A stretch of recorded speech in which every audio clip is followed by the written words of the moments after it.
good morning to all of the audience here. Let me tell you about myself first. I'm Liani Nasudi from the Santo Yoseph Senior High School, and it's such a pleasure to meet you all here today.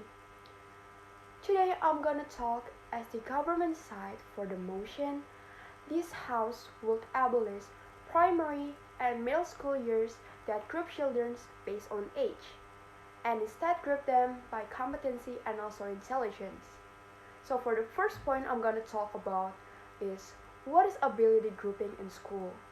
Ability grouping is an educational method of splitting groups of students into a smaller groups based on their abilities. Student abilities may be based on students' true abilities or their estimated abilities. Grades, standards assessment, and classroom achievement also can be used to group students. And what is the result of the students' grouping ability? Is the result of ability groupings is that students with similar abilities are aggregated into a smaller groups. The definitions of ability grouping also describe the practice as a way to specify or tailor instructions to students. An article published in the Washington Post in 2013 proposed that between the year at 1996 and 2011, the use of ability grouping in classroom was on the rise. Between the year 1996 and also 2011, the percentage of students who experience ability grouping in math increased from 40% to 61%. A study published in 2019 showed that the grouping of elementary students can impact the trajectory of students' learning in the long term. Okay, and now we're gonna move to the second point of the topic is how to group students by ability. Students can be grouped by ability in a couple different ways.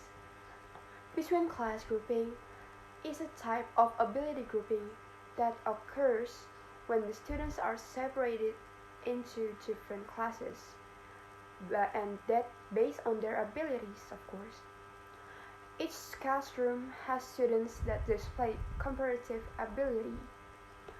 In the practice of between class grouping, students may be placed into groups across subject areas. Within class grouping is a type of ability grouping that occurs when an instructor separates the students within a singular class into a smaller class and groups based on their abilities. In within class grouping, all of the students in the class are taught by the same instructors and generally follow the same educational plan.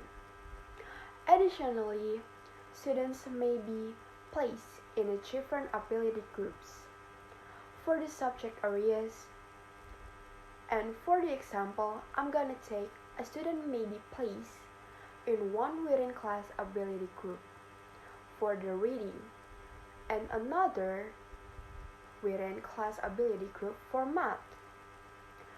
Within a class of grouping for specific subject areas are very common in elementary schools. Additionally, within class grouping is generally considered to be the most effective group to split them by their abilities, and is also the common type of ability grouping. Now I'm moving to the third point I'm going to talk about for this motion is the importance of ability grouping. Ability grouping is a debated practice amongst the educational experts. The answer to the question is, does the grouping students by ability work? And for the explanation is a complicated and nuanced one.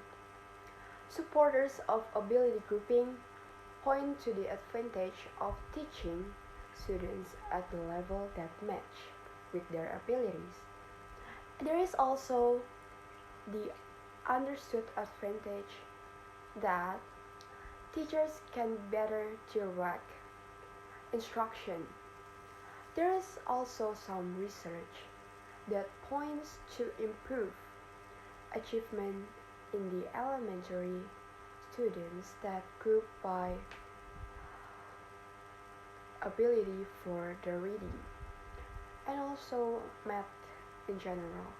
Critics of ability grouping points to the danger students' abilities could be incorrectly assessed as a result of subjective appraisers.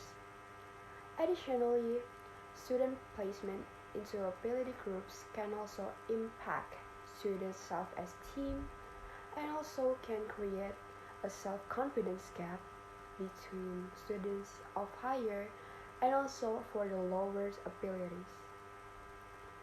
And now we're gonna moving for the 4 point I'm gonna talk about for this motion. So I'm gonna talk about the benefits of ability grouping. Ability grouping has several known advantages. Some of the benefits of ability grouping are, for the first one, is teachers are able to tailor instructions to the students. For the second one, instructor can adjust the pace of instruction to students' abilities. And for the third one, smaller assembles to students can also result in students obtaining more individual consideration.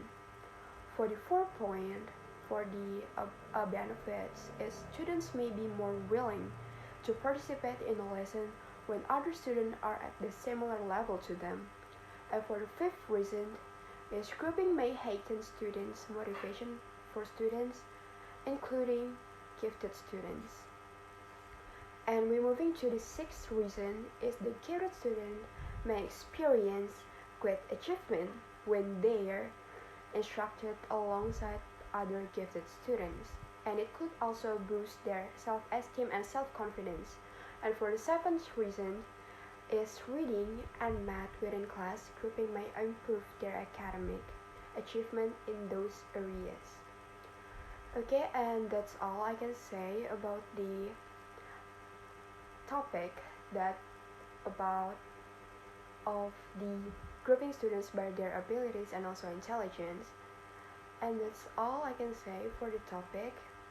I hope that it could help the others to point out why grouping students based on their abilities and also intelligence is much more effective than group them by the age.